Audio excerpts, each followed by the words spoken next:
Professional wrestling is the one true sport. Other sports have their share of intense, dramatic moments, but nothing can compare with professional wrestling.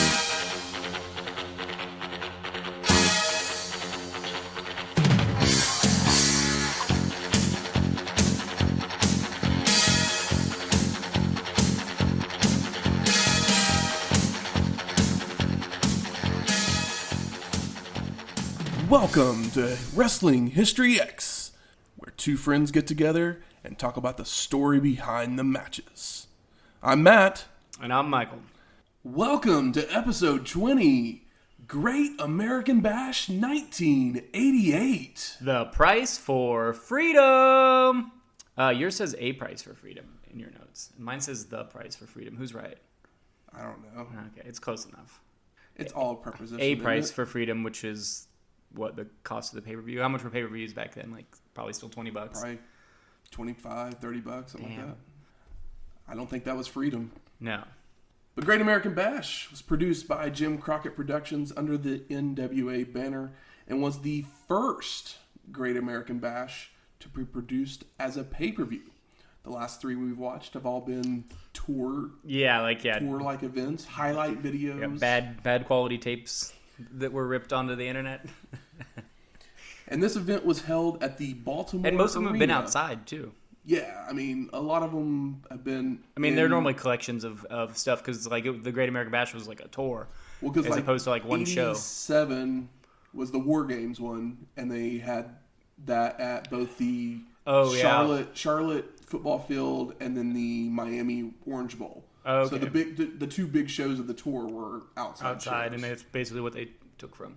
This one was not outside. This one's not outside. It was at the Baltimore Arena in Baltimore, Maryland on July 10th, 1988. And we'll get used to Baltimore Arena.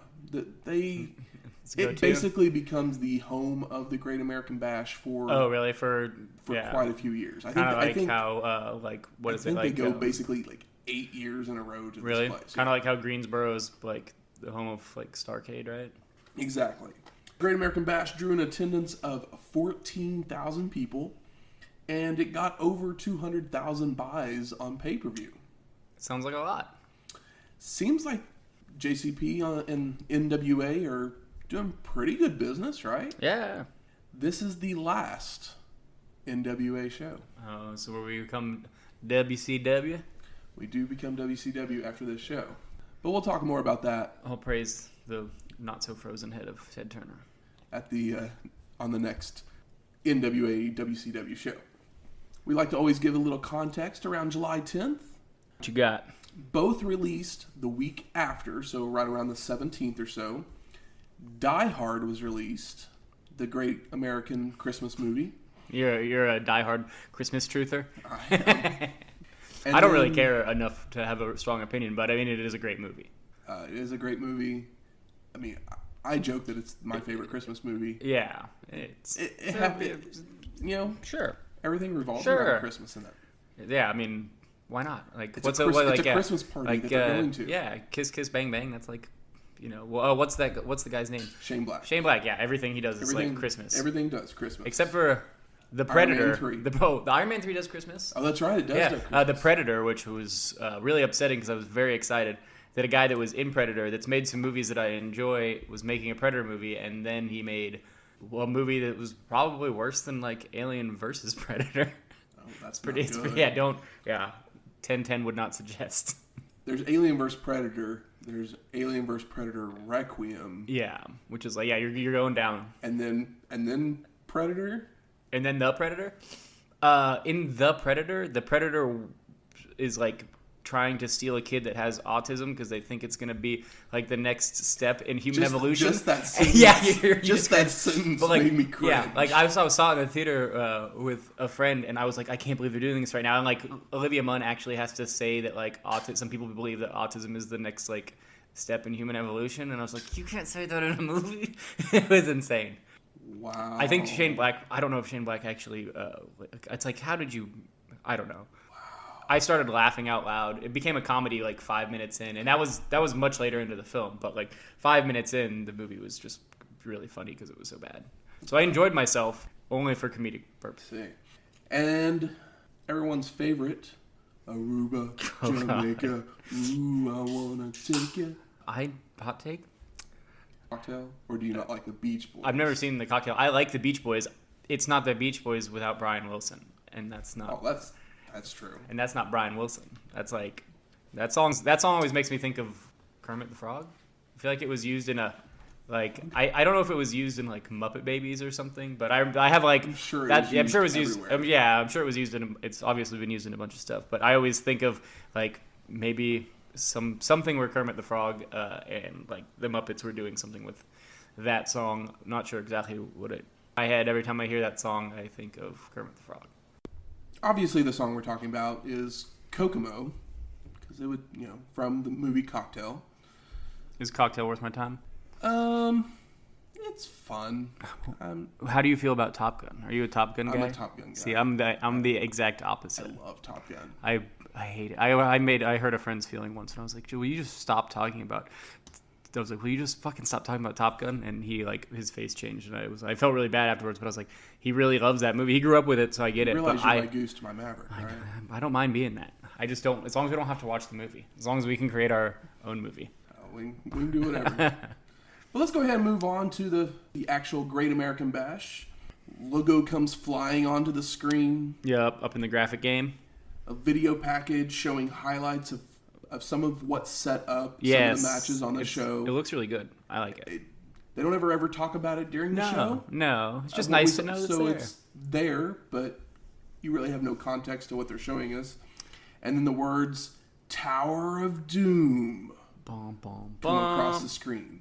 At this point, were you like, what is the Tower of Doom? Yeah.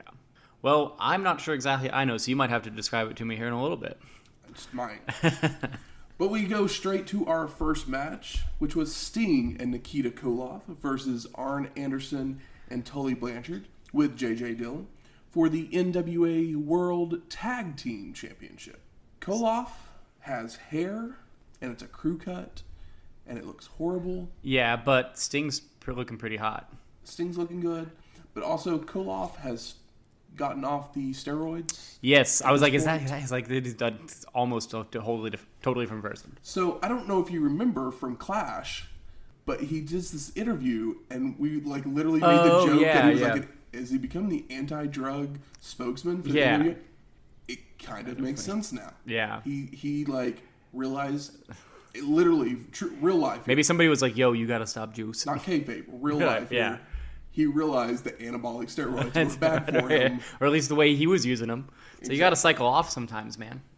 At least I don't know much about steroids, but from what I understand, there's safer ways to do them than they were probably doing. They totally were. Yeah.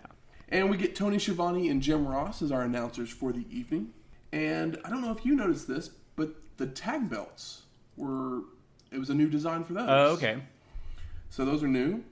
And the match starts, and Tully slaps Sting, and it breaks down into a brawl to open up this match. All tag matches should start with a little brawl. And most of them do. It's true.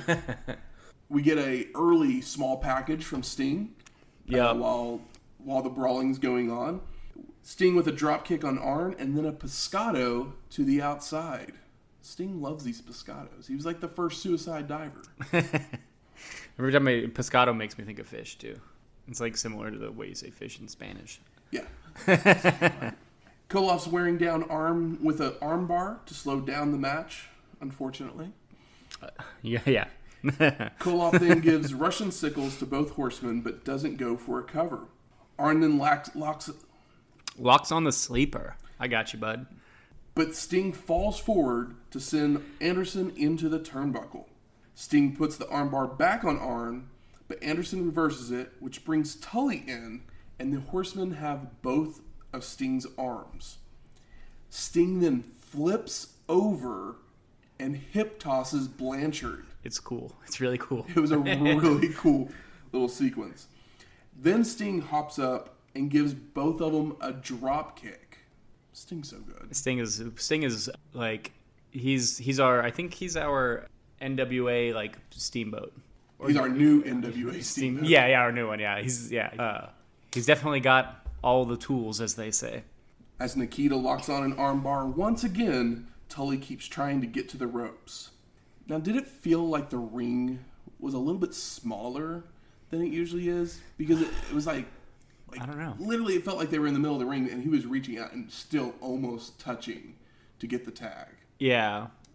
I'm not sure. I mean, like, maybe it's one of just those the perspective of. I know that there's not like really a ring standard size over time. I don't think. I think WWF uses X amount of size ring. I think they use 18 by 18. Yeah. I think AEW's using like 20 by 20. Yeah. So I mean, I think New Japan uses 18 by 18. Yeah, and there's like different kinds of ropes too. Like New Japan's different kinds. Yeah, of like different New Japan's ropes are way different. I think. Yeah, they're like these big rubber things as opposed to like the cable that's like wrapped. I mean, at least the current New Japan. And there will be ring technicians that will come out in between matches. Like I was at All Out, and I remember ring technicians coming out and loosening or tightening. You went to All Out? Or no, All Out hasn't happened. I was like, wait a second, that hasn't even happened yet. Yeah. They tightened the ropes a little bit. For the main event because it was the Young Bucks and Rey Mysterio. Oh, yeah. So there's a lot more flippy stuff. Those guys are going to use it different, and they also use it a little bit differently. Yeah. So they tighten up the rope, so it gives them a little bit more balance. I mean, there's definitely shows we've watched where we're just like, oh my god, those ropes are like silly string. There's like super couple loose. Of those first WWF it's like I feel like if you put like a real big guy, like if like Big Boss Man tried to go off the ropes, he'd just like hit the ground, be able to touch the ground. Fall into the ground. Yeah. Tully then tries to tag Arn in with his foot. Is that legal? The ref doesn't allow it, so I'm not. Okay. I don't think so. Okay. I don't remember catching that. Nikita and Sting trade places by clapping their hands together to sound like a tag. Some real heel shit. I didn't catch that, but that's awesome. What if that sounds like an NWA stipulation? It's a tag match, but you can only tag with feet. Sting then takes over the armbar for like 2 seconds and then tags Nikita right back in. It was like, why did we even do this? They're just killing time, man. You think? Koloff with an atomic drop and a hip toss and then back to the armbar. And after an Irish whip, Nikita comes off the ropes with a flying shoulder block that looked pretty bad. And then a clothesline that sends both men to the floor. But it wasn't a DQ because they went over the top rope. Oh, I don't remember rules that don't ever get used. Everybody, that's a rule in the NWA. If you go over the top rope, if you send someone over the top rope, it's a disqualification. But it happens multiple times in this show, and no one gets disqualified. I mean, it's hard to tell because a lot of these older shows, the momentum that takes them over. A lot of these older shows that we've watched, the match will just end sometimes, and we'll be like, okay, what happened? Try to figure it out. But has it ever been because somebody got thrown over the top, just for convenience sake? I mean, I don't remember. Certain. I just know in some of these earlier shows that we watched, sure we'd watch it, and I'd be like, what? It's over, and then we'd have to try to figure out what happened here in front of these microphones later. It's never a good time to figure out stuff when we're in front of the microphones. Koloff then brings Tully back into the ring with a vertical suplex and goes for the cover, but Dillon pulls Nikita off. Koloff rolls to the floor and grabs JJ, rears back to give him a Russian sickle, but Dillon moves and Nikita hits the post with his arm and goes flopping around like a dead fish on the floor. Arn picks Koloff up and sends him shoulder first into the post, and the Horsemen begin to work over Nikita's arm. Koloff begins hulking up. Yeah, I wrote the same thing. But Arn what else do you call that? It's hulking up. I mean, people did it before him. It's kind of the thing that we know it as. Yeah. Because that's what Hulk did. It was his biggest move. Yeah. Also, in Marvel, he hulks up from Banner to Hulk, right? Gets angry. That's true. So I always want to call it something else, but I always catch myself writing hulking up. It's like that's what we know it as. He powers up. It's not. Yeah. It doesn't feel right. Sense. Yeah. Hulking up, Arn hits a spike DDT to put Nikita down. Arn goes for a backward splash, aka a Vader bomb. I mean, that's that's what we know it as. But we haven't seen Vader yet, so I didn't want to quite call it that. I can't wait. Well, I guess that's New Japan. Like, he never wore the really cool mask in the U.S. Like the big like thing that smokes. Ever seen that? No, I don't think so. Oh, it rules. I'll show you a clip later. Koloff gets his knees up, crawls to give Sting the hot tag. Sting with a back body drop kick, and a press slam on Tully. Then an atomic drop, but Tully blocks it and goes for an atomic drop of his own. But the Stinger floats over and hits a drop kick. So many atomic drops in Inverted. I love atomic drop. I love a good one. I just drop. I just feel like I've seen one. Yeah. Sting with the double noggin knocker and then locks the sleeper onto Arn. Arn escapes with an elbow to the gut and tries to suplex Sting, but is blocked. But then Tully for a sunset flip, but Sting stays up and punches down. They make Sting look real strong. Koloff comes charging in with a Russian sickle on Arn, and then we get a Stinger splash and a deathlock on Blanchard while Nikita keeps Arn at bay. Tony's counting 3. Bell rings. Sting and Nikita start celebrating. They even grab the belts. I think they put them on even. Special announcement comes. Bum, bum, bum. Time limit draw. How you feeling about these time limit draws, man? This match is good. This match is... That's the thing. It sucks because all the matches are good. And when the match is good and it's not obvious that it's going to a time limit draw... If it's not a grind... Yeah. You know, I mean, I realized after a while that this was going to happen, but it didn't feel like that from the beginning. Oh, yeah. Once it got past, like, 12 minutes, I was like, okay, we're going to... I mean, also, like, they take time to, work some limbs and stuff. Like, there's some cool storytelling. I mean, Sting and Koloff weren't a tag team, so for them... They both totally fucking rule, so it's fine. So you don't want to give those two guys a loss... But they don't need the belts because they're not a traditional tag team. Yeah. They were just thrown together because they're like, we need to give Sting something to do. Yeah, we gotta build Sting up. Like, let's make him look good. Have we seen Sting win or lose?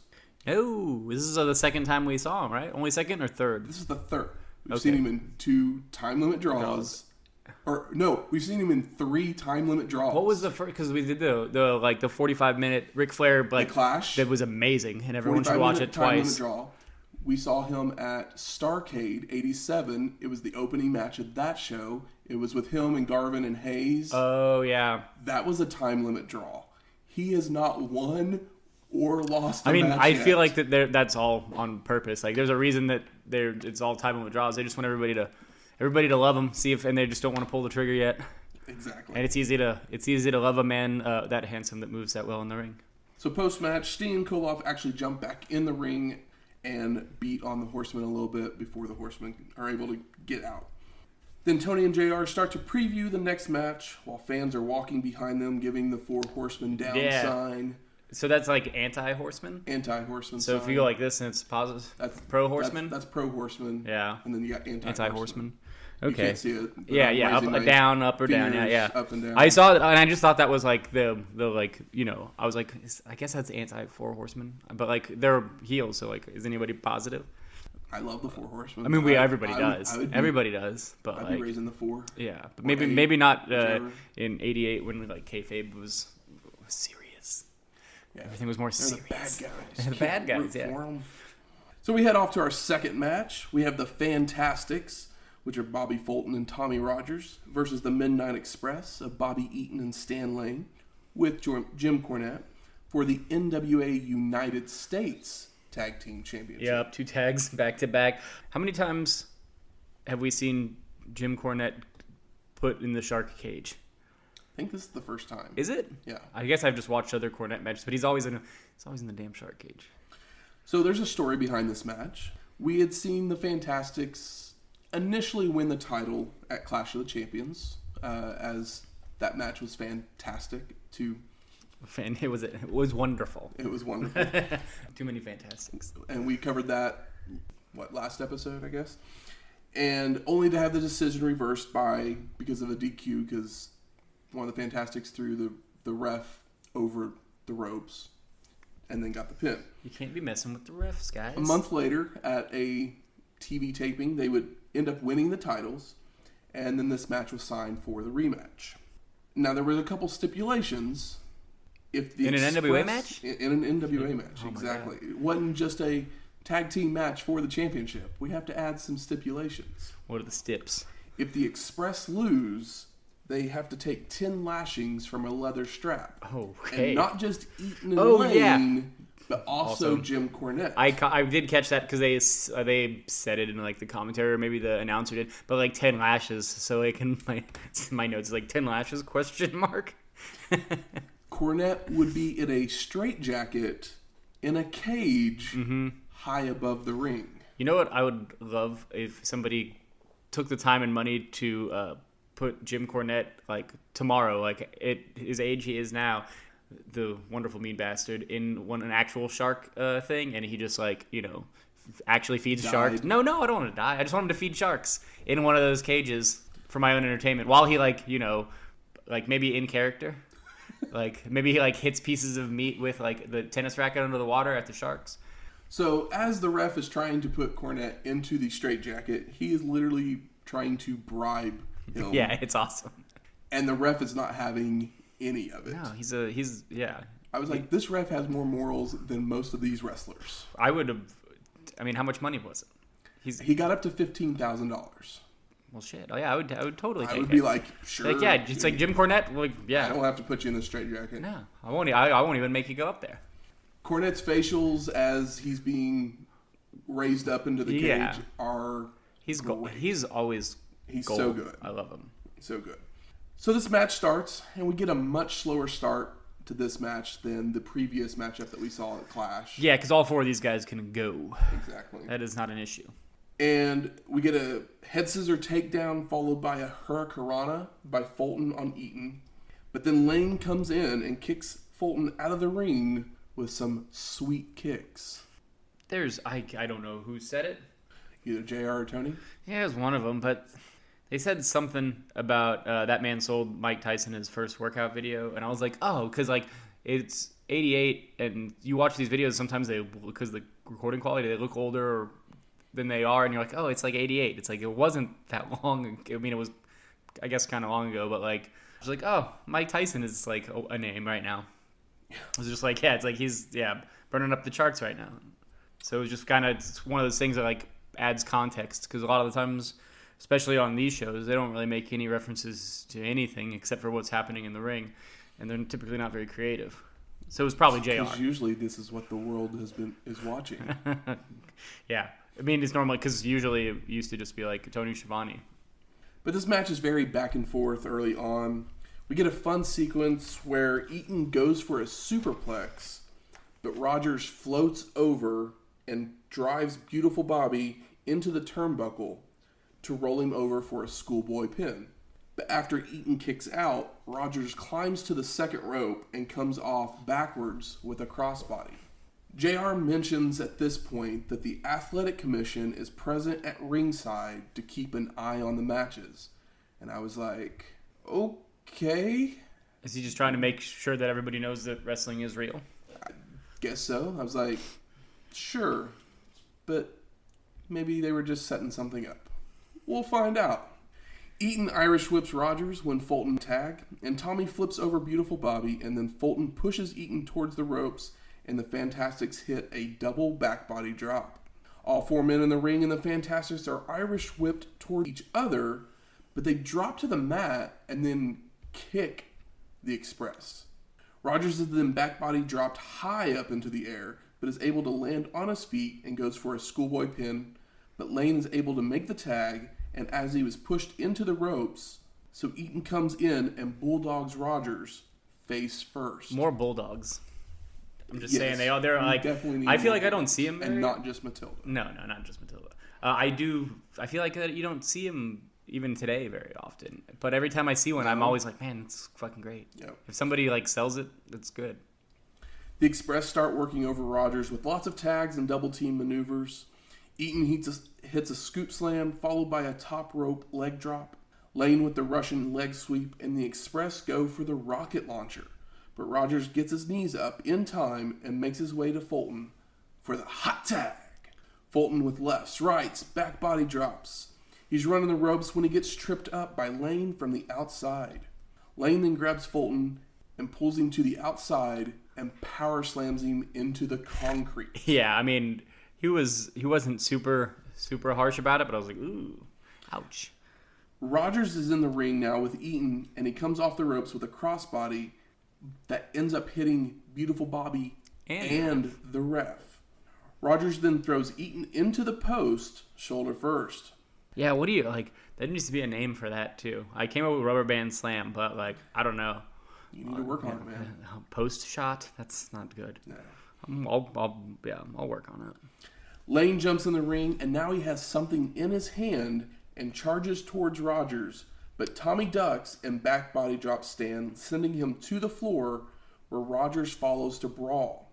Was that thing the famous FO? It was a famous FO. Eaton now has the FO, which turns out to be a chain. It's like a wallet chain. It's like, what is that? Like, come on. And he's wrapping it around his hand. And Fulton's back in the ring now and goes to pick Eaton up. But Beautiful Bobby decks him with the chain-wrapped hand for the pin and the win. And new! Post-match, the Fantastics are trying to explain to the ref about the chain, and the ref even checks Eaton's tights, but finds nothing. They should just, like, throw foreign objects into the crowd. Because can you imagine how cool it would be to be in the crowd and like, I got the chain? Well, you think that's a good idea? What? What they actually did is an even better idea. What they do? Fulton all of a sudden has the chain, and JR mentions Eaton must have hit it in Fulton's tights when he pinned him. And Fulton then goes to deck Beautiful Bobby with that chain. Everyone's brawling on the outside. Cornette's being lowered down, and the Fantastics begin chasing Cornette in the straitjacket still. Because they got to hit him with that leather. Fantastic chase Cornette around the ring and then into the ring. They grab the belt off of the ref's and then begin lashing Jim. You think this is all Cornette's idea? Like, okay, you hide it in the guy that you were pinning's pants. Like, you're gonna take it off. Though it's totally. It's like because it's too good to be anybody else's idea. And let me wear a straitjacket with padding so you when don't hurt me. Yeah. Because like, what was the point of the straitjacket if he's in a cage? There's padding. I guess because if he was up there, he could have thrown something down. Like thrown a FO down to them. Maybe. I guess I can see that. Because at first, like that's what I thought the foreign object was thrown down by him when I was watching the show, and then I was like, oh wait, no, he's got the straitjacket on. But they begin lashing Cornette in the middle of the ring until the Express. Also, why didn't you just like pull out that? I guess you got to wait for the right timing. It was like, why don't you just pull out the FO early? But you got to wait for the ref. I know. Wait for the right minute, man. Maybe they did. Bob Caudle, like, Cornette and the Express are running down and Bob Caudle, I guess, stops Cornette to try and talk to him, but we don't hear any of it. No. And then they run off because the Fantastics are right on their heels. Yeah, it's like that. It's like they were trying to do the, halfway back to the locker room interview, but the audio was a little messed up. Yeah. JR and Tony then review what we just saw, and we see a massive cage being lowered into the ring. Could that cage be in the shape of a tower? It would be a tower. Could that not just a cage? Could that tower be the source of some people's doom? Very well could be. So our third match of the night is Perez. Okay, so see you in 5 minutes. Ivan Koloff, the Russian Assassin, Kevin Sullivan, and Mike Rotunda, with a.k.a. Team Sullivan, with Gary Hart and Paul Jones. Is that because he booked it? Pretty much. Well, it's pretty much because the main feud is Kevin Sullivan versus Jimmy Garvin. So I'm calling them Team Sullivan and Team Garvin. And then Team Garvin is the Road Warriors, Hawk and Animal, Jimmy Garvin, of course, Ron Garvin, and Dr. Death Steve Williams. Go ahead. With Paul Ellering in a Tower of Doom match. All right. So the story behind this match was that Jimmy Garvin and the Varsity Club, a.k.a. Kevin Sullivan and Mike Rotunda, had been feuding, with Jimmy facing off against them in multiple different style matches. Like we saw the College Rules match at Clash of Champions between him and Rotunda. And at one point, Sullivan kidnapped Precious. Everybody leave Precious alone. which Let her live is her something, life. which is a scene that we saw in the video package at the very beginning. Yeah. We see Sullivan like carrying a woman away, and it's Precious. Yeah, there's only one, like maybe one woman in everybody, like Yeah, 'cause I think Baby Doll's gone. that like sticks around. What was it? Wait, is it Precious and Baby Doll are the same person, right? No, they're completely different people. Maybe I'm conflating. But after Sullivan kidnapped Precious, it's thought that he may have hypnotized her. That's pretty funny. Dr. Death would also become an ally to the Garvins. They don't tell us any of this, right? No, this they is don't tell all. us any of This this. is all Me Matt doing putting research. in the elbow grease. Yeah. Steve Williams makes a save at one point during a match, during a beatdown, so he becomes an ally. The Road Warriors and the Russians had actually been feuding, actually competing in some scaffold matches. Yeah, it's amazing how smart they expected wrestling fans to be in 1988, and how they. Well, I mean, how like I guess just WWF, because that's all the only like style of wrestling like this that's still Around on television or whatever. But like, yeah, it's like I can't get through anything without a video package that from something that happened 10 minutes ago. That's true. It's very true. But they won't even tell me what the fuck's going on. So they were added to the And I match wanna as know. well. So we had 5 men in each side. So let's talk about this cage. Do we have to? So the cage has 3 levels, Which get smaller, 2 yeah. And each one, level 1 is a small yeah, cage, so it's like and then normal it size gets cage, bigger, and then, yeah. and then the third level Yeah. is an actual, like what you would think of as a cage match. Yeah. Like Basically normal like a cage. Hell in a Cell type. Yeah. Because it has a ceiling on it. It's like the chain. It's chain link. It's not like the big square. Like it's not like the square like actual heavy bars. Yeah. And there's 2 extremely tall ladders on the outside of the cage It looks rickety. for them to climb up to the top. First, Precious comes down the walkway and enters into the bottom cage. And we're told that she is the key keeper. Basically, she opens the door Yeah. for you if you get to the Once bottom, you get to the of, bottom the of the cage. cage. Because you obviously, what are you going to do once you get to the top? I guess if it was the first person at the top and it was just a brawl, that'd be a whole different kind of match. But it could be kind of interesting. So the rules for the Tower of Doom match, each team has 5 men. Every 2 minutes, a door will open, allowing a man into the structure or the doors to the next cage down. Is it or both at the same time? It's both at the same time. Okay. They have to make their way down to the bottom cage, where Precious is, like I said, is the key keeper of the cage, and then she unlocks the door for them, and they can get out. The first team to have all 5 members exit the tower is the winner, and this takes forever for them to get this completely prepared. Like, Yeah. the ref is up there on the top because like He's a like ref, checking a stuff, ref making has sure to, like, that, yeah. has to have the timer on his belt, and he's having to hold the He's the- like the checking pulley. he's like checking the rig and stuff. It doesn't look all It doesn't unsafe. look That's- safe at all. Well, those tall ladders, because I was expecting everybody to like, okay, so you said every town at the bottom of the ring, but no, then they would have and then to they would have to climb climb up. up. But no, they're just all standing on top of this thing, waiting to. I've seen, the famous Hell in a Cell match. You shouldn't be standing on top of this stuff. I did not like it at all. It was Off. And they're in the top cage, which is tiny. Like, it literally did not look like more than maybe 4 people should be in that cage at any point. what was it like? Maybe 6 by 6 foot. Yeah. At best. They start brawling in that top cage. The horn blows, and Dr. Death and Mike Rotunda enter that top cage. 6 by 6 is only big enough for one. But also, when that horn blows, the trapdoor into the lower cage opened, descended into it, and closed it behind him. So Dr. Death had to face a 2-on-1 disadvantage. How in that long did it top take for you to cage. take notes on this? As long as the match took, because I go through it as quick as possible. Okay, cool. Because I started and I was like, Matt's got this. That I can even pay attention, let alone find out what's happening.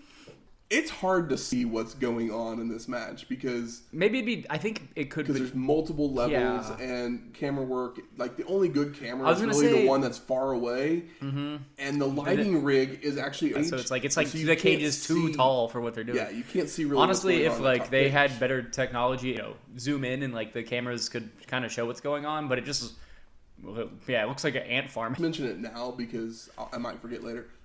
One of the MVPs of this show for me, guy who climbs up that ladder God. after everyone else is in the ring. Yeah, and those 88 stands cameras. It's on probably the- like 40 pounds. Stands on the top of the bottom cage so you get a better camera shot of the second cage. I was like, you the MVP, bro. Yeah, he definitely I hope was. you got hazard pay for this. Yeah.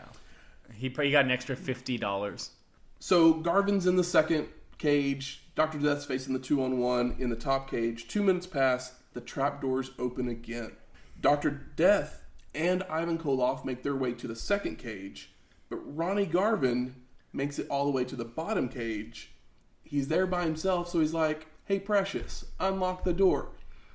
He gets out. He's gone. We don't see him again. Oh, he just left the side? The rest of this match. We do not see him. He just like, deuces, I'm out to the locker room. I'm gone. Al Perez and Road Warrior Animal made their way into the top cage, while Koloff and Williams, like I said, are fighting in the second cage.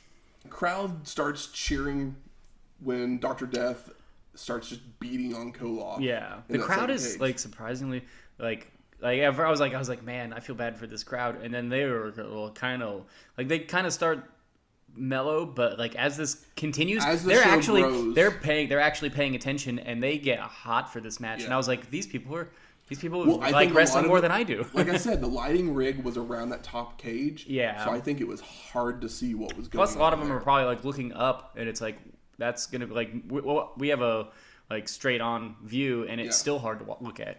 2 minutes pass. There's the horn again. Perez and Animal make their way to the second level. Road Warrior Hawk and Russian Assassin get into the top cage. When this cage just shakes throughout this whole thing. It's just like, ooh. Another 2 minutes. Hawk and Assassin are now down to the second level, and Perez and Animal down to the bottom level. And Jimmy Garvin and Kevin Sullivan are in the top cage with Mike Rotunda. So Animal hits some move, because following 3 levels is tough, but it's mostly just brawling. Yeah, this is some outlaw shit. Like, this whole thing is just some outlaw shit. And he knocks Perez down. Road Warrior goes to Precious, gets the key, goes out the door to give his team a 2-0 lead. But Perez gets up from the move, and he's just like, what do I do now? I'm in this bottom cage by myself, so, hey, Precious, unlock the door for me. And he walks right out the cage. Like, what are you supposed to do? Just kill the man in the bottom so he can't get out? That's where this match. It's like, is this supposed to be murder? That's where this match kind of falls apart. You know what I really would love to see, and I don't know if it exists, but like the notepad that Kevin Sullivan or Dusty Rhodes or whoever came up with this. It was a Kevin Sullivan. Okay, I would love to see like his little kid drafts of this match on a piece of paper. I'm sure like Jim Cornette probably owns it, and it's in like a box or maybe hopefully framed, because I bet it's hilarious, and we might have to Google and see if it exists, because you know that they have to draw all these ideas out and stuff, but I just want to see the drawings that like Kevin Sullivan's fucking weird ass made with all his rules written out and stuff. I've seen the ones for like the Elimination Chamber, but that's not nearly as funny as this.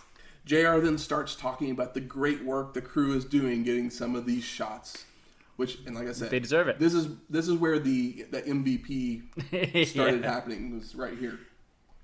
2 minutes and the trapdoors open once again. Rotunda finally drops down to the second level. He's been in that top cage even though he was the first person into the top. See, that's smart and fun. That's why these guys are hot, because they're paying attention. While Russian Assassin, Koloff, and Hawk all drop to the bottom cage. Assassin and Koloff are beating on Hawk and go for a double clothesline. The Road Warrior ducks and comes off the ropes with a double clothesline of his own. The Russians have recovered to keep up the double team, but Hawk reverses an Irish whip to send the Assassin flying into the ring and then knocks Koloff down, which we don't really see how he knocks Koloff down. Hawk then makes his way out of the ring, and Team Garvin have a 3-1 lead. But once again, that leaves the Russians alone in the bottom cage, and so they just leave the ring as well. It's like, I guess we're done. And it's now tied up we're at done here. 3 people apiece. 2 minutes and the horn blares, and Dr. Death makes his way to the bottom cage and leaves the ring. So we got Sullivan and Jimmy Garvin down in the second level. Rotunda is as well. And Garvin gives them a double noggin knocker. The Varsity Club are working over Garvin, but Jimmy ducks a punch attempt that sees Sullivan hit Rotunda, and then Gorgeous Jimmy sends Rotunda into the cage. 2 minutes, and the Garvin goes for the door. The Garvin. Sullivan piles on top of him so Rotunda can drop to the bottom cage, and Rotunda is let out, so it's down to Garvin and Sullivan, who are still in the second cage. Which is what you have to do to make this work. A brawl erupts on the outside as Rotundo's leaving. Yeah. But remember, Ronnie Garvin has left ringside. He's not even out there. So it's literally the Road Warriors and Dr. Death versus Rotunda and the Russians. They're all big boys, but I think that Dr. Death and the Road Warriors have a little bit of an advantage. Yeah. Garvin starts working on Sullivan's leg to slow him down, but Sullivan kicks Garvin off right as the horn blares, and Kevin goes for the door and drops down. Garvin's able to follow, and Sullivan is trying to grab the key from Precious, but she's fighting him off. Garvin then slams Sullivan's head into the turnbuckle and goes back to working on his leg. Brain Buster! I fucking love Brain Buster. And Garvin tells Precious to unlock the door, but she kind of fumbles the key and drops it, but then goes to unlock the door. The door is open, and Sullivan comes from behind and pushes Garvin out the door, which gives Team Garvin the win. But Sullivan then locks the door back, and it's just him and Precious inside. This is, for how much like sloppy, weird bullshit this is, though it all makes sense on paper for what they're doing, trying to do. Precious is fighting for her life, and Jimmy Garvin... Although, what are you going to do when you're locked in a cage? Like, that cage has got to... They're going to have to lift that at some point. They're going to have to leave the building. You're just going to hang out with Precious in there? The door's locked. It's locked to the steel post. They can't go anywhere right now. Yeah. Jimmy Garvin and Hawk start climbing back to the top because that's the only way back into the cage. It would have been really great if, at this point...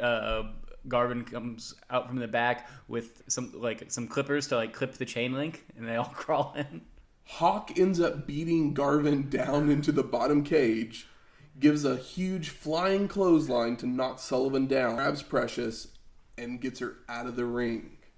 This match makes no sense. 5 seconds. It's I mean, Kevin Sullivan on party dust like everybody else at the time period. So it's probably, I mean, it sounds cool. A lot cooler if everybody's So JR and Tony review the match and the aftermath. How many stars did they give it? I'm sure they did. They then send it to Bob Caudle, and he starts talking about the match as well, and then previews, which leads us right into the fourth match of the night. Fourth match, Barry Windham with J.J. Dillon versus Dusty Rhodes for the NWA United States Heavyweight Championship. And so there is a story behind this match. Is J.J. Dillon the busiest manager? I mean, he is the executive director of the Four Horsemen. It's like he's always out. I mean, I guess you can say the same. I guess, I don't know. I feel like you see the Brain a lot, but not as much. I feel like I've seen Slick quite a bit lately, too, as far as WWF goes. So... the story behind this match is kind of two-sided a little bit. First up... There's two sides to every story, man. There is. First up, last time we saw Barry Windham, him and Luger had just won the tag titles from the Horsemen. A few weeks later, Windham would turn on Luger, causing them to lose the titles back to the Horsemen, but Windham would also be welcomed in to the Horsemen, turning heel at this point. And then the last time we saw Dusty, we had this running storyline during the Clash of the Champions where they kept telling us something about Dusty happened. And then we talked about it at the end where he attacked Tully Blanchard after Tully was berating Magnum TA, and ended up hitting Jim Crockett himself with his bat by accident. You don't want to hit the man that pays the check. That writes the check. Exactly. For that incident, Dusty Rhodes was suspended for 120 days. So was this when Cody was born? Maybe. I mean, Dusty made appearances. Is this his maternity leave? He would show up as the Midnight Rider. Oh, okay. So we didn't catch any of that, did we? No. And that his suspension is up. You think? I bet Dusty fucks with the Allman Brothers pretty hard. Probably. That was a great song. But because he was suspended, Dusty was actually the U.S. champion at the time. And he was stripped of the title. He's forever the U.S. champion. He's the son of a plumber. And that is why you may have heard during the commentary that Dusty never lost the title. Yeah, I had that as a question for you. Like, Exactly. Dusty never lost it. I knew you would have the answer. So they would set up a tournament, and Windham would win the belt during the tournament. He actually beat the Midnight Rider during the tournament. Where's that match? I mean, it's probably doesn't. They ran it during like house shows and yeah, TV yeah, tapings yeah. and whatnot. It's not on. It's probably not taped in any like. And once Rhodes was back, good way. Windham would actually attack Dusty. What did he look like as the Midnight Rider? I think he just wore like a mask. Like probably like a Zorro mask or some sort. I would love. I mean, it was probably obvious that it was. Dusty I mean, Rhodes. Come on, like there's no way that you probably didn't wear polka dots or anything. Yeah, I would love to. Like that's our next shirt. It's Dusty is the Midnight Rider, but it says Midnight Rider in the Allman Brothers font. So JR and Tony would play up the big brother little brother storyline quite a bit, the mentor-mentee. Yeah. It's classic. You got to do it. Early on, we get a shoulder tackle by Dusty, which sends Windham to the floor to take a timeout. Press slam DDT, actually a good-looking one, and an elbow by the Dream. Everybody gets one. Before he goes to the top rope. He's mostly all elbows. Why is Dusty Rhodes going to the top rope? Yeah, that was cool. And he goes for a cross-body press for a 2 count. A bunch of right hands. How did the crossbody look? Better. All right. Was it better or worse than OG Starcade Ric Flair crossbody? Probably about the same. That's okay for Dusty. Yeah. It looks good for a Dusty crossbody. Also, that being said, R.I.P. Harley Race. Always will be our first champion. Yeah. Well, we'll add something at the end, maybe the beginning, where we won't do it at all. But yeah, he was probably like 80. I'm sure he didn't take care of himself. 72. Okay. Well, I mean, that's old, but that's not like crazy old. No. I mean, how old is Ric Flair? Probably a little bit younger. Yeah. He looks like a bloated skeleton. It's great. But we get the Dusty roll and the double punch, which sends Windham to the mat. JJ on the apron, and he gets a bionic elbow that gets him all tangled up in the ropes, and the crowd is popping. Yeah, dude. People love seeing people tied up in the ropes at this time period. Yeah. Tangled up. I can't remember the last time I saw somebody tangled up in the ropes. Unless like a 619 happens, but I don't even know if that counts. No. That's not tangled up. That's not tangled up. No. The 2 men are out on the floor. Windham is slamming Dusty's head into a table and then goes to give a pile driver, but Rhodes reverses it into a back body drop right onto the concrete. Rhodes back up on the apron, and Windham tries to slingshot Dusty into the ring. When is it a good idea to slingshot a man that's 350 pounds? I don't know. I like that Dusty seems very here for this match. Like I do too. I feel like he's put in the work. He seems he's like more animated. He's moving more. It's maybe that time off. Maybe doing the Midnight Rider, maybe he was who he's facing. He wants to. Yeah, he's trying to put him over quite a bit. But he looks like he seems more there, or maybe he just got some really good blow in Baltimore. It's always a good option. But Windham's not unable to slingshot him, and Dusty reverses it to slingshot Barry out onto the floor. Dillon jumps back on the apron, distracts Dusty, while Windham sneaks in from behind to hit Rhodes. Windham then locks the claw onto Dusty, who's throwing lefts and rights to escape, but to no avail. I think that's another thing that helped me with this match was I realized that Windham's from Texas, and I've been following. He's been killing it, and he's been doing the claw, and I'm like the claw's getting over for me, not quickly. It's slowly because it's just one of those things, like a trap hold. It's like, ugh. Yeah, the claw hold makes no sense. No, like Lance Archer's been doing. Yeah, he's been doing so great, and he sells it so well and they're like making that strong, so it's okay. It's getting better. Is that they have to take obviously if they're right-handed. Yeah. They have to take their left hand and hold the wrist. Yes. The right wrist, or it's not just holding the forehead. No. Yeah, but I was watching this. I was like, oh, like that's his send up. Like I don't think when he was tagging, did he? No, I don't think so. Yeah. And Barry Windham's 42. father. It's crazy because I texted you while I was watching this. I was like, And that was his finisher. It's worth it to go back and watch this shit. Yeah. So Dusty starts dancing to kind of hulk up and climbs to the second rope. We got top rope. We got second rope, Dusty. Rhodes raises his elbow, but drags him back to the mat. Dusty getting his third wind and delivers a trio of elbows to knock Windham down. And he looks to put the figure four on, but Windham grabs him with the claw. Rhodes climbs up to the second rope once more, still in the claw. But this time Windham releases punch Dusty and then goes for the superplex. But Dusty punches him off and the ref rolls all the way to the floor. Dusty slams Windham off to go for the cover, but no ref in sight. Dillon starts creeping his way up. He's like, oh, sweet. Tower of Doom still going? No, it's still not happening. Sorry, guys. He grabs Dusty and smacks him with the hands of stone. Dillon then rolls the Windham, locks the claw on once more, pushing Dusty's shoulders to the mat for the pin. I love that, like, your hand on their head.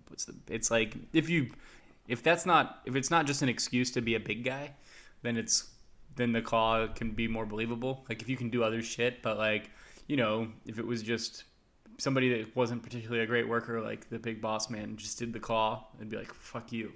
But I feel like if you're gonna do some stupid shit like that, you can get away with it if you can actually work.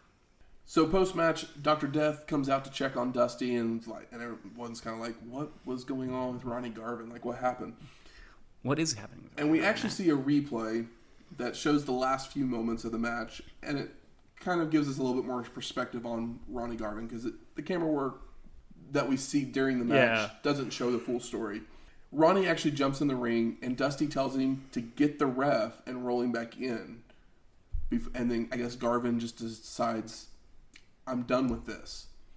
But then JR and Tony send it to the back, where we see Ronnie Garvin standing there with J.J. Dillon, Gary Hart, and a briefcase full of money.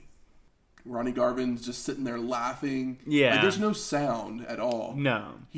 But he's laughing, and he, like, takes the briefcase, and he just runs off. So Dillon paid him off? That's what I'm going with? Yeah. That's what happened. Less morals than that ref in that earlier match. Totally. Also, I don't have a Twitter, but when I do, my Twitter name is going to be Dusty Rhodes Birthmark. It's good, right? I'm sure somebody already has that. There's a good chance. Yeah.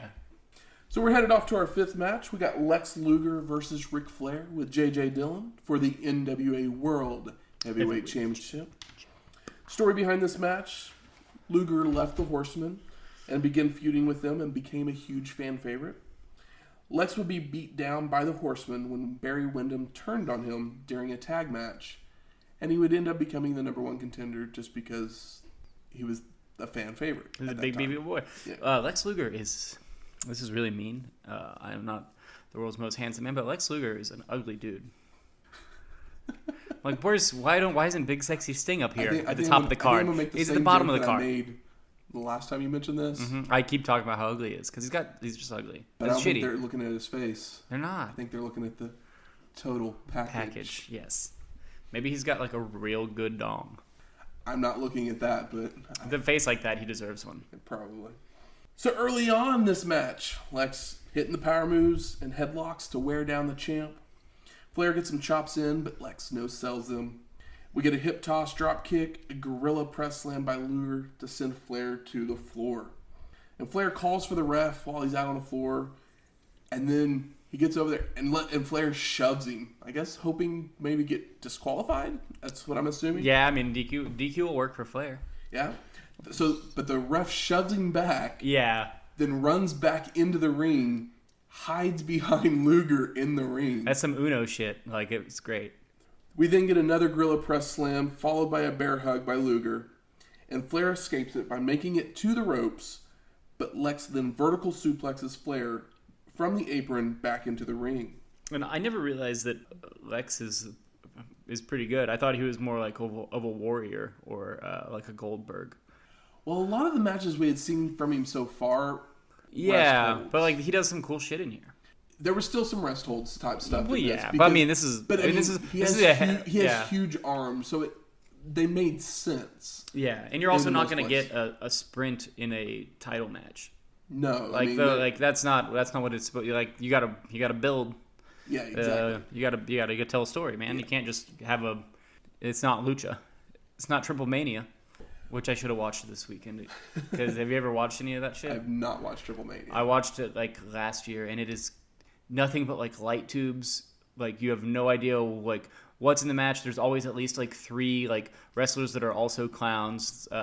There's like guys named Hamburger, and like it's complete. It's like the most. It's like watching a train wreck. Was it Hamburger or Cheeseburger? Cheeseburger's a guy, I think.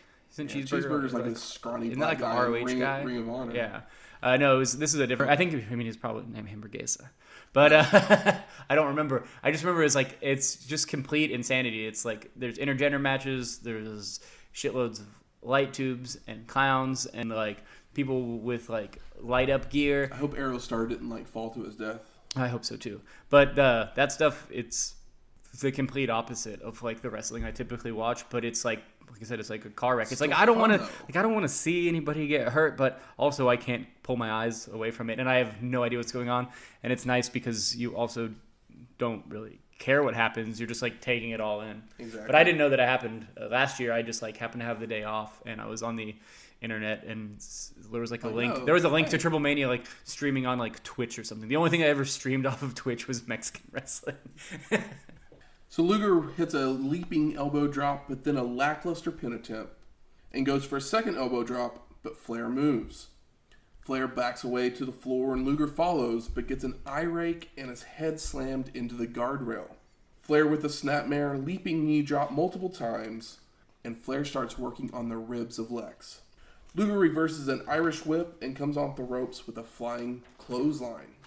Flair with another snapmare and heads to the top rope, but Lex is up and shaking the top rope to cause Flair to fall onto the top rope, crotching himself. It's fun. I like that Lex has done a lot of no-selling in this match. He did or some, not too much though. But it wasn't as much as Sting in the Clash match. That's very true. Sting But for some reason it worked. That was the thing. It's like it's all usually, I usually hate when I get a few no-sells. But as much as he was no selling, it didn't. It's like no selling in like a strong style slap fest is a different thing because then it's like fighting spirit or whatever. Exactly. It's not just like you're like working through the pain as opposed to like just saying like, hey, that. Luger with a hip toss and goes for another drop kick, but Flair's not there. But we still get a Flair. Flair sends Lex into the turnbuckle, but Luger comes right out with the clothesline and goes for the cover. But Nature Boy gets his foot on the ropes. Lex is on the apron when he gives a shoulder block and then goes for the sunset flip. Flair's trying to stay up, but Luger finally completes it for a 2 count. Flair starts attacking the legs of Lex and slaps on the figure 4. Rick's grabbing the ropes for leverage, but Lex finally rolls over to reverse the pressure and Flair releases the hold. Flair's back to attacking the legs, but Luger's able to recover enough to clothesline Flair over the top rope. Momentum. It was momentum, so no DQ. So what's not momentum? If you gave the person the momentum, it's still momentum. Let's just say when the announcers have to tell you why it's not a DQ, it's a dumb rule. Yeah, it's like just don't even address it. Nobody even knows. Exactly. If you didn't address it, nobody would even question it. That's correct. Flair's back in, chopping away on Luger's chest, but you can see Lex just getting mad. He flexes and begins to stalk Flair around the ring. Gorilla press slam, but Luger's leg buckles, so he can't make the cover. A knee drop attempt, but Flair moves. Flair goes to the top rope, and Lex gets another gorilla press slam. And even JR is realizing that's a lot of gorilla press slams that we've had in this match. Luger has Flair in the corner and starts giving him punches, but Rick counters with an atomic drop, but no sells, and clotheslines Flair. Luger going for those punches again in the corner, flings Flair to the opposite corner for the Flair flip over the top rope and to the floor. Hip toss. Flair tries to hip toss Lex but is blocked, and Luger turns it into a backslide pin attempt for a 2 count. Luger with an Irish whip, but Flair comes off the ropes with a Thez press, and Lex catches him as they tumble over the top rope. Which one's to the Thez floor. press? I know Luthez. Basically, he comes off with like the knees basically right into it. Oh, okay. It's I think Paige does it as one of her finishing moves. Yeah, I definitely, like, now that you say it, I'm like, I remember seeing that because I was like, huh, like, that's not very common. It wasn't a crossbody, but it's kind of like a crossbody. It's like a flying double knee, kind of. Basically. Yeah, I remember seeing it and being like, oh. But yeah, I didn't know it was called a Thez press. You just know that shit, Matt? You got to know your history, bro. I'm working on it. That's what I'm here for. Flair starts screaming about his leg because they landed on the floor and everything, but he's still the first to his feet. Rick then grabs Lex, slams his head into the ring post, and grabs a chair. And the ref is fighting with Flair to take the chair away, and J.J. Dillon slams Lex's head into the ring post, which busts Luger open. Did you think you were going to get Luger blood in this match? I did not think I was going to get Luger blood. Yeah. This is, I think, some of the first blood in this match. It's the first blood on this entire show. I mean, well, obviously the NWA is trying to compete with the WWF, and the WWF, I don't think we've seen any blood yet.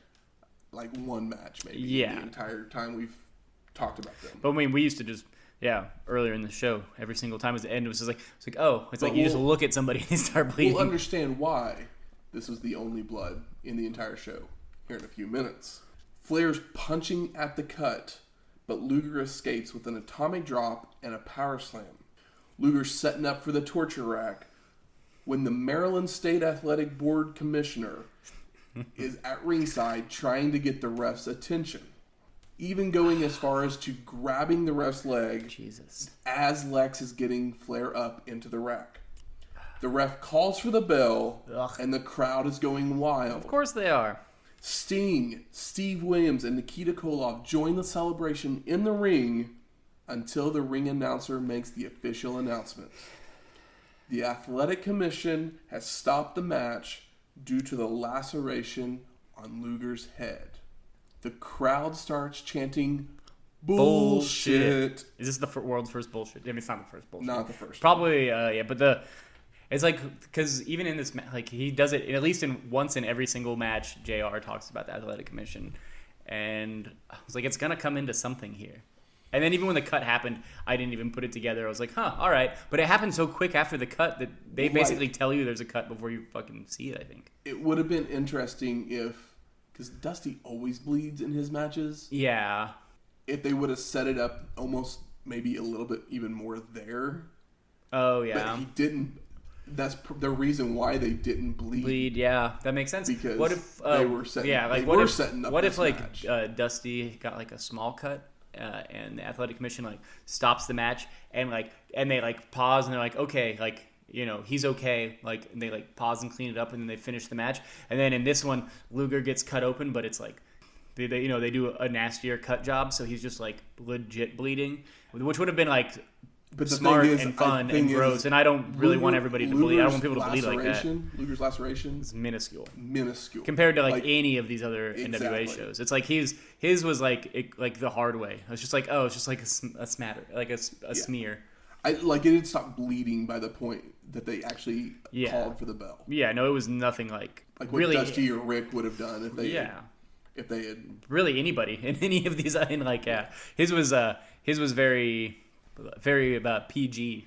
Wouldn't it have made more sense for Rick to have been busted open and then put in the torture rack? Yep. And as I just imagine as Lex is winning, they call for that's smarter. Like literally, they're calling for the bell as Rick is tapping. And it would have looked better because we know Rick we would have been like, because Lex just beat Rick, but it doesn't matter. But the commissioner stole the victory away. That's the same kind of picture we got, but they screwed Lex with DQing it for him. Yeah. But like everybody knows Rick bleeds. Never tapped. It would have made it would have been a more visually important thing. Also, it would have looked better because like Rick would have cut deep and it would have been like blood like flying out of his head and down the back of Luger. Exactly. And maybe they were trying to get away from that much blood. It would make sense. Likely. I mean, like if Turner's doing the next show. What I've understood from doing my research, Maryland was a very was very adamant about no blood. Oh yeah. And so they kind of did this because of as that a thing. It's like FU. so they could. So also it's kind of an FU, but it's also kind of an excuse for the fans that prefer the NWA, like more like bloody, like shoot-ish style. So they at least have an excuse. So at the end of the show, they're like, "Where's all the blood?" And it's like, "Oh, the athletic commission's there." So we get a replay of when the laceration happened. Obviously, it was when Dillon knocked him into the ring post. Yeah, and then he fell down, and he took a thumbtack and pressed it into his head instead of using a razor blade, probably. And then JR and Tony review the match, thank the hardworking people as they show the credits, and say their goodbyes. And it's time for us to give our overall thoughts. That last match is really good. I just wish I had like one less chromosome, so I could have been as hot as that crowd. I'm not calling myself a smart man, but like I don't know. It's just like sometimes I like watching these old crowds. They get so hot, and I'm like, man, I wish I could get that excited about anything. Like I've been to wrestling shows and been like super excited, but holy crap, these people are jumping up and down. I've thrown my fists up, I've chanted, I've yelled, I've cursed, got goosebumps. Never jumped up and down. No, never have. Never. Some of these old shows, they scream like it's a Beatles concert. I guess that I guess the crowd hadn't like turned into the hive they are today, where everybody just starts chanting together. Everybody was on there. The screwy finishes, even if they were foreshadowed, because they were foreshadowed. Yeah, we had a match that just didn't make any sense at all. Oh, which one? The Tower of Doom. I know which one it was. And then Dusty basically destroying someone, sure. Yeah. Because they think they're still hot shit. I mean, but that's just gonna do what Dusty gonna do. Made this show kind of like, I like the show. Oh, okay. I didn't hate the show. No, it's good. There's good stuff in here. There's good parts. But it's the thing with all NWA. We never get clean finishes and like this show was really good. We just wanted a clean finish, and at this point, I don't expect clean finish. So it's like I gotta be fair to the product. I can't just be. It's like what's the definition of insanity? Like doing the same thing over and over again, expecting different results. It's like, well, I can't be that guy. I feel like that's we're hitting the point with NWA shows that we're and that's why insane. I'm throwing my arms up and I'm just like, well, what did I like about this? And for the most part, I liked most things about it. And that's what you have to do. Yeah. I mean, you can't just be like, oh. Yeah. This entire show is going to be great. Even, it's not going to be. We know. The entire show. I mean, there's always good stuff. There's good and points. The thing is I feel like once we finally started to decode the NWA, where we're like, oh, like this is your your hardcore, more like realistic, blah blah blah. Like once we started to get the vibe, now we're kind of working out of it. So I feel like we'd probably have some different opinions going back to some of these shows, which we are not going to do. No. I mean, maybe I'll go back to them on my own time, but not in front of a microphone. Exactly. Good. Where's the smart marks at? There. All right. Fuck you. I think it's time we smark it up. So what were some of the best moments? Because like we just mentioned, the show is a show of good moments. Yeah. But not good overall. I like just seem more present. You know what I mean? He didn't seem as lackadaisical. I mean, I agree. I agree with that.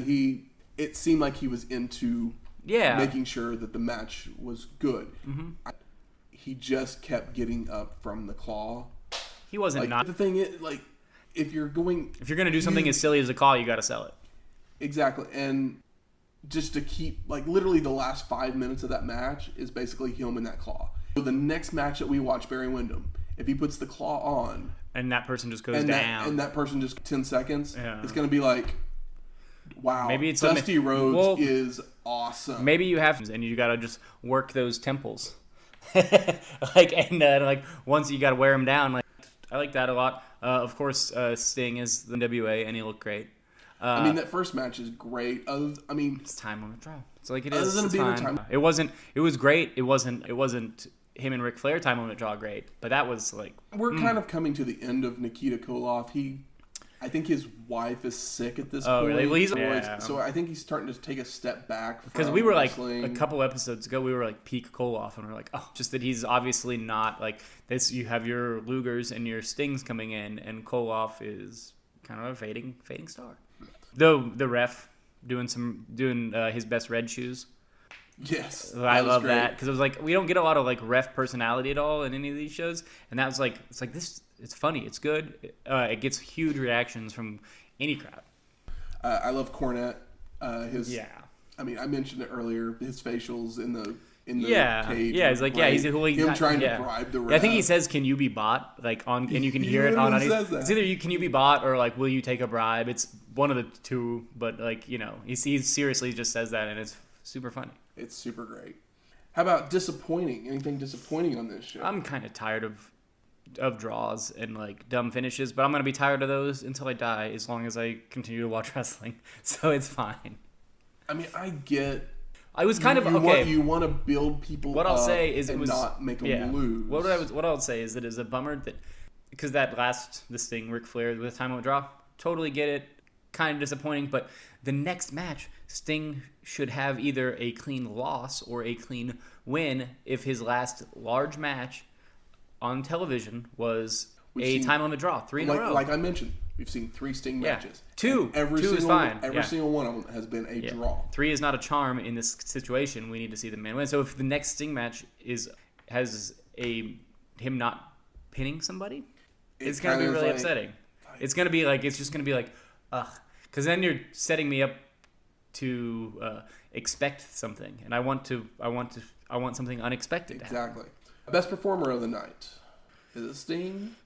I mean, Ric Flair. That was a really good Ric Flair performance. Not that there's always like your baseline Ric Flair, and sometimes you get varying degrees of better than that. And I feel like this was a really good one, especially coming off of that last match where we had like 45 minutes Sting and Ric Flair both putting on they're Sting's a young guy trying to come up, and Ric Flair is obviously has faith and cares about the person in the ring with him because he's present. Like Dusty was present in this show. I mean, we really haven't mentioned the other horsemen, Tully and Arn. Yeah, I mean those great. Guys are always, but those guys are kind of like always great in everything that they do. So it's kind of like they're your solid mid card guys. It's like they're always great. The other tag match, Fantastic Express, that was a great. But match. Those guys are legends. I mean, but I've never seen the Midnight Express not be great. Exactly. I've seen them in not so great matches, but I've never seen them not be great with whatever they're given. Anything surprising in this show? Not a whole lot of blood. I know the last show didn't have much blood, but that was because it was on television. It wasn't a pay-per-view. Yeah. So I kind of expected to get a little bit more. Not that I care. I mean, anytime Dusty shows up, I expect blood at this point. Yeah. So now for a look back even further into the history of wrestling. The Dusty Finish. In 1925, one of the many wrestlers that the Goldust Trio had trained, Stanislaus Zbyszko, would turn a championship match into a shoot. He would double-cross the trio by winning the championship from Wayne Munn. Munn was a former football player, but not a legitimate grappler, so Zbyszko took advantage. Zbyszko's betrayal was done in order to help put the belt back on Joe Stetcher, who had earlier split from the Goldust Trio's camp. However, 3 years later, Stetcher would lose the belt back to Lewis. This betrayal was the first of many rifts that began to form within the trio and their crew. Next week, SummerSlam 1988. The first summer that was a slam? There was a slam? That got slammed? Yeah. I'm looking forward to it. Yeah, SummerSlam's one of the big four, right? It becomes one of the big four. It's the last of the big four that we start. Oh, yeah, I guess, because what? We've now seen the Rumble, WrestleMania. We saw Survivor Series. Yeah. In 87. What's your least favorite of the four? I don't want to spoil it for anybody. No, not of these four matches. Of like the four, like in your top, of the major four. WWE pay-per-views. Do you go like WrestleMania, Royal Rumble, or do you go WrestleMania? I'm a Rumble guy. I know you love Rumble. I'm a Rumble guy, and then probably WrestleMania. Then probably SummerSlam. Yeah. Survivor Series. That's what I was getting at. Always... I only asked this question so we could shit on Survivor Series a little bit because those big team matches. It's just not a thing. It's very exciting. Music from this week's show. Theme song from Great American Bash '88. And then, of course... What's the theme? Oh, the theme song from this one was pretty good because it was like actual rock music. It was like, it actually sounds like a rock and... Be careful because it might be a dubbed... I don't think it was because you can tell when it's dubbed in. I feel like I can tell when it's dubbed in. Maybe. And then, of course, Ric Flair, still a champion. So we're going to get some Spatch Zarathustra. Has there been like a record store day where it's like just a Ric Flair like picture disc that has like this song on it? That would be great. I would so good. And then on the other side is just like some like Ric Flair promos. Like the B side is some Ric Flair promos with like with the Strauss song like playing lightly in the background. It could be maybe like Ric Flair, like I don't know, and maybe a mashup where it's like him and the Monolith, or like he's like trying to push it up with his back. I don't know, just spitballing here. Or a DVD with it's like side by side Ric Flair promos and 2001 playing at the same time. But just the end of 2001, where it's just the trippy part. Hey, if you like us, you can rate and review us on iTunes, Stitcher, Google Play, Podcoin, or just wherever you find your podcasts. You can always email us at wrestlinghistoryx@gmail.com, or you can find us on Twitter, where we're always tweeting out fun little things. I've got tweeted out a Harley Race tribute video a few weeks ago, and I found a Dusty Rhodes like local Mexican restaurant commercial. We should totally put that out. Yes, I mean, yeah, I'll find it on the internet and give you the link because it's pretty amazing. He's like taking a bite of some guy's like enchilada like a table. It's really funny. But thanks for joining us, and we'll talk to you next week.